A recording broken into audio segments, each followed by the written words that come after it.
Mr. President, Your Excellencies, ladies and gentlemen, we have come to that fateful age when we know roughly how to drive, how to unlock the drinks cabinet, and how to father at least half a dozen children with an assortment of different partners. We have learned how to make crucial decisions during a pandemic, though not necessarily the right ones, and never at the right time. In the words of the Oxford philosopher Toby Ord, they should have made his dog Prime Minister. We still cling to the infantile belief that the world was made for our gratification, pleasure, and most of all, profit. We combine this narcissism with an assumption of our own immorality and a total lack of interest in whether anybody else can afford to live. We believe that someone else will clear up the mess we make, because that's what everyone else has always had to do.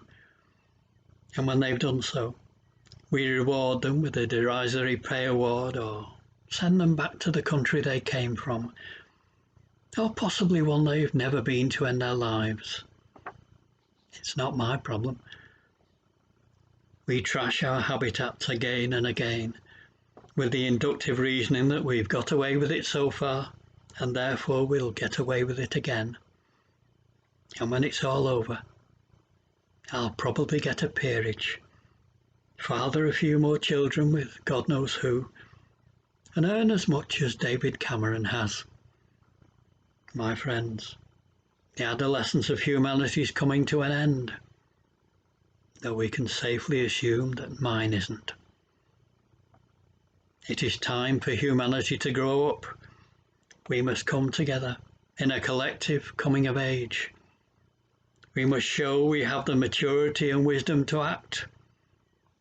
It's hard to believe that I'm the one saying these things, and I think I can guarantee that I won't be doing any of them. I'll probably be on holiday in Mustique, if it's still afloat.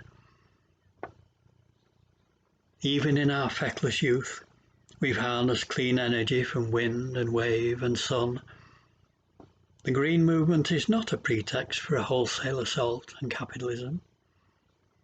The whole experience of the COVID pandemic is that the way to fix a problem is through science, innovation, and the breakthroughs and investment made possible by capitalism and free markets.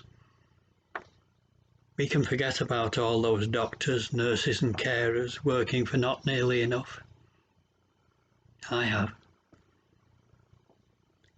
When I was a kid, we produced almost 80% of our electricity from coal.